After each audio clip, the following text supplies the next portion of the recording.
Well, Sláinte, and howdy do buckaroos, and how the heck are you? Let me check something before I get going with you.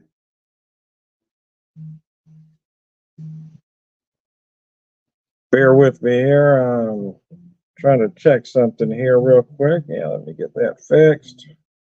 And now we're back in business. Anyways, how the heck are you? So I just decided to open this bottle. As I've said ad nauseum at this point, I'm trying to get rid of everything. Everything's got to go. I'm liquidating everything I have. It's going on vacation shortly. I'm going to load up on stuff. So, anyways, Rocktown. I just opened it as I said, but I actually picked it up on January 2nd, uh, earlier this year. Just kind of set it off to the side. Was trying to be patient. This is the Rocktown Column Still Collection single barrel cask strength bourbon whiskey. This one comes in at 59.1%. So that takes us to what? 118.2. Get that around. You see, I've got some poured neat and rocks, but we're going to go straight to the rocks. I don't want too much water getting in here.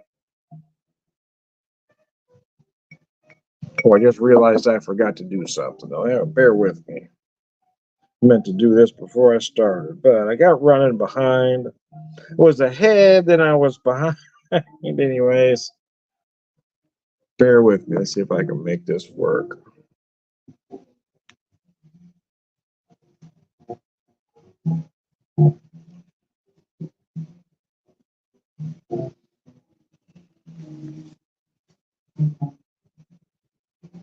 Nah, never mind. Anyways, I was going to try to get a picture, but we'll deal with that later. Anyway, Sláinte.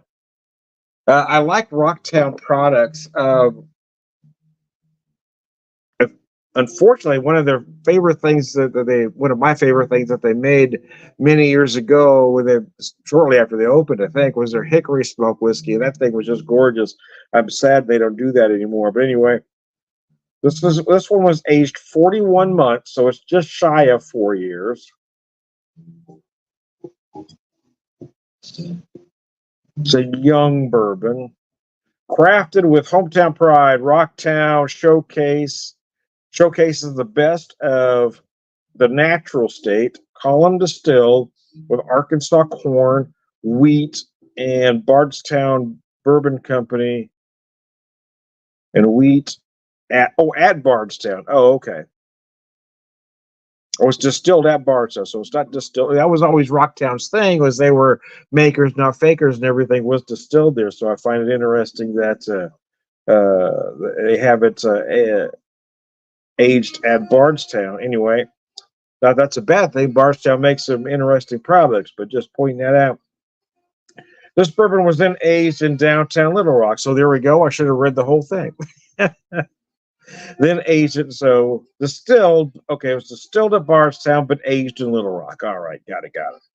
Bottled from one single barrel that's been hand selected by our distiller to be at the very best. Arkansas grains, Arkansas aged. This is Rocktown. So anyway, I'll show you that bottle. I'm looking forward to trying this. I need to really hurry up now. Let that sit a little longer than I wanted to.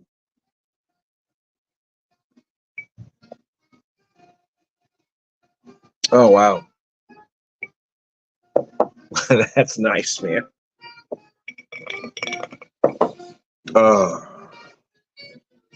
Single barrel cask strength. But it's distilled at Bardstown, so but they are using their grains. Well, I didn't say their grains, just as they do use the Arkansas corn, so it might have been just more convenient to have it distilled there. I don't know. But it is aged at Rocktown, so there you go.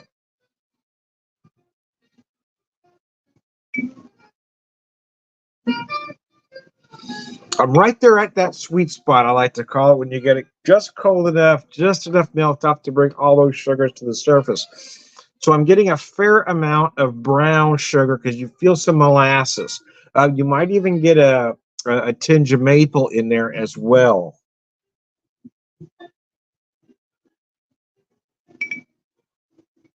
Oaky spice finish. I imagine I'm going to get more of that when I have it neat here. I've already got it poured, but I want to get through with the rocks first.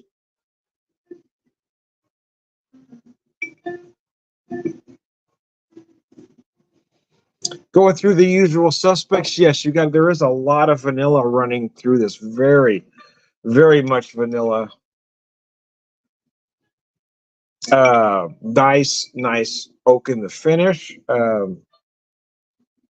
Limited spice, but again, I'm going to get more of that neat. But you're definitely going to feel some. You might feel the cinnamon. I'm personally getting more allspice, but you might feel it more as cinnamon. A little bit of nutmeg, a little bit of ginger as well.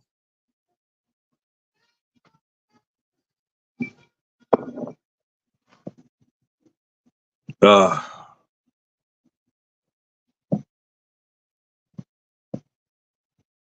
Try and check something, but my fingers weren't cooperating with me. I was looking down for a second now. Okay, never mind. Oh, man, this is nice. Very nice.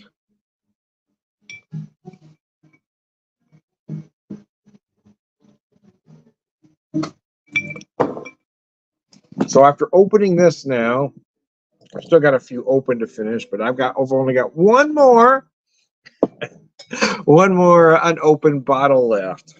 Oh, I'll try to hang on to that one till we get to September, and I'll pop it because I've had that one. I've actually had that bottle since last August because I bought two of them when we were there, and I drank one. The Rival is from Union Horse is what I have left. So I've had this bottle I've had it for almost a year, from August of last year.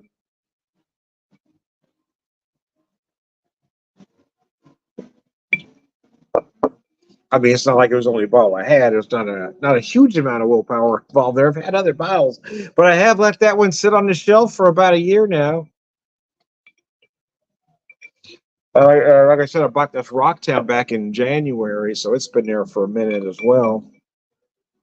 But they were the last two I wanted to open. I've been dying to try this one though, but I've been trying to use some restraint. But I wanted to save that Rivalist for last because I don't know when I'm going to get to the Kansas City area again to pick up another bottle.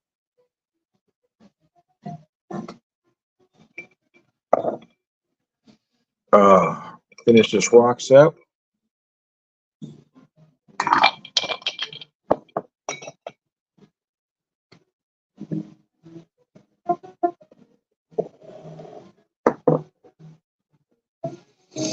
Okay, let's see what she's got to offer neat. Using my Bourbon Society of the Ozarks glass.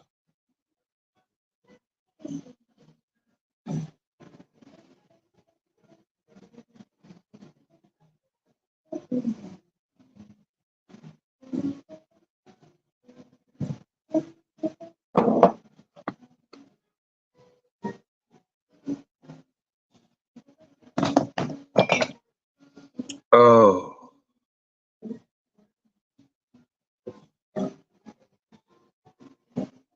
So going through the usual suspects first. I know a lot of the pretentious guys want to talk about other things, but I like to cover. I do a very unpretentious look at things.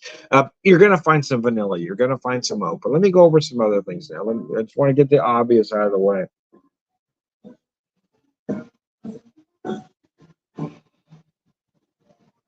A lot of toffee on the nose, almost like toasted hazelnut as well.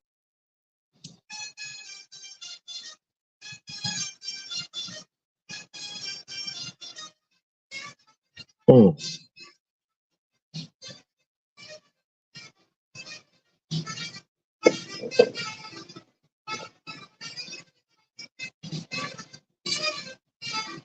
Wow. Damn. Some whiskeys, for whatever reason, translate better on the rocks and some don't. I got to tell you, having this neat, wow. I probably won't ever put any of the rest of it on the rocks ever again. Wow, that's crazy good. So it said wheat, so it is a wheated bourbon, which seems to be all the rage these days with the kids. They're willing to pay 3 or 4 times more what a product's worth just because everybody else has it. It reminds me of anybody's dad telling them, if so and so jumped off the cliff, would you too? Well, that's kind of what bourbon drinkers are. They're going to fall off the cliff. They're going to, because somebody pays 3 or 4 times more than something's worth, they're going to do it too. That's why you got these assholes stockpiling on stuff, because you've got idiots that'll buy it. If you people would quit buying a product for more than it's worth, these jackasses would have to close down. You could effectively shut down the secondary market, which is ruining bourbon. Well, it's ruining everything, every secondary market, whether it's beer, bourbon, or anything else. They're out there to gouge you. They're buying so much of a product, hoping that you're willing to pay more than it's worth. These people are what's known as assholes.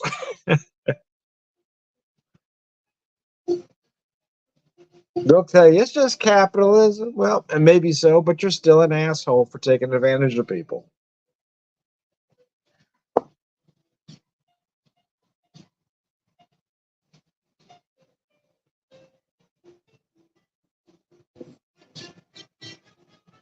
Saying things like that is probably one of the reasons I got kicked out of Bourbon Society of the Ozarks, because most of the members are, yeah, they buy and sell on the secondary market. So the comments like that got me a little bit of hot water. But I like the glass. I'm still going to use the glass.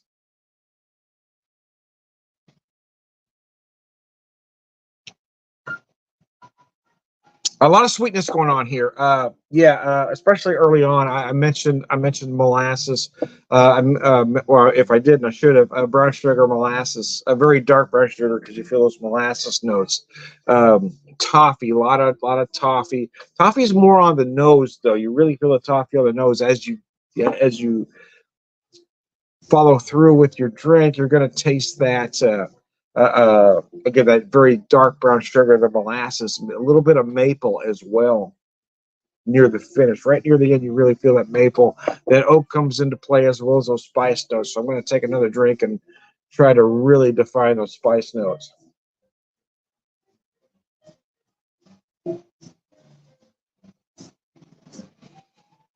Oh gosh, that's gorgeous. I say this every once in a while, and I think I do because I feel like it gets overlooked. Everybody wants to talk about the nose, the flavor, this, that, or the other, but a lot of folks will forget the mouth feel, right? It has to drink pleasant. This one is absolutely gorgeous. Now, one more drink, and I'll tell you more about spice. A lot of times, a singular note gets broke down to cinnamon when it's not really cinnamon, or not just cinnamon. Maybe I should say. In this case, I'm really feeling more allspice than cinnamon, and I only say that because I use a lot of spices. I eat a lot of spices. I use a lot of allspice in particular, but a lot of times allspice gets interpreted as cinnamon. But you can feel it either way or both. To be honest with you, I also pick up a little nutmeg, some ginger, some cardamom, even.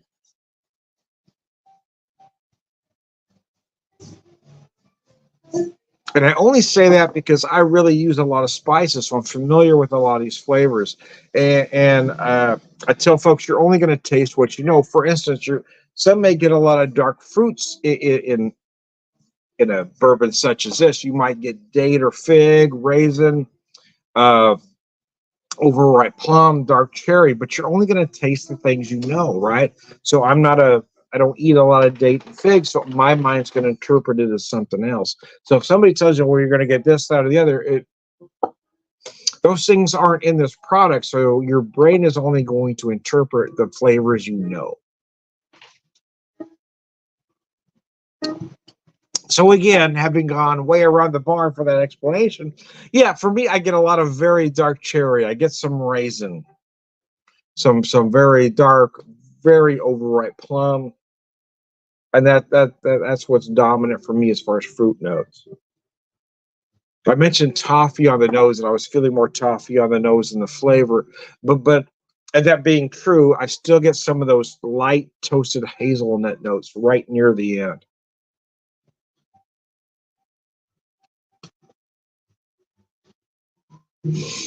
I'm amazed at how easy this whiskey is to drink at this proof. As you can tell, I mean, I'm making no faces. I'm taking a drink. It's absolutely gorgeous. Isn't when you want it? It isn't when you want to go fast through. And I'm not. I would never shoot a whiskey such as this because it's just too good for that. But yeah, you want to take your time. So folks, well, you're not drinking very fast, Tom. No, I'm not, and that is intentional. You really want to enjoy a whiskey such as this.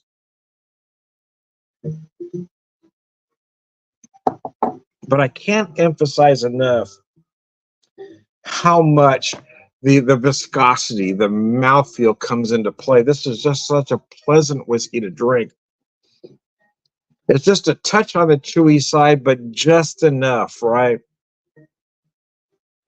Mm. It never feels heavy. It never feels hot.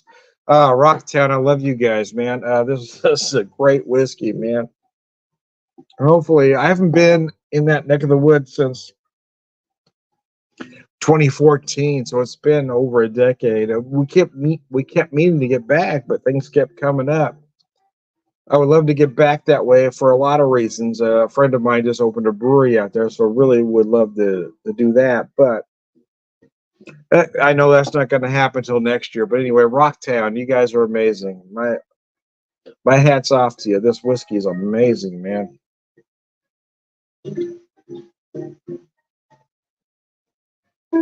I need to try it on the rocks. I always like to try things on the rocks, and typically I'll do the neat version first and then the rocks.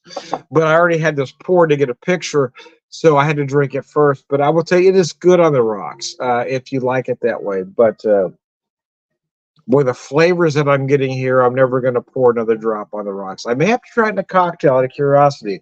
I may have to try it in a Manhattan just because the flavors are so magnificent. I want to see what it does in that application. But having said that, wow. I mean, wow. Drinking this stuff is just absolutely gorgeous.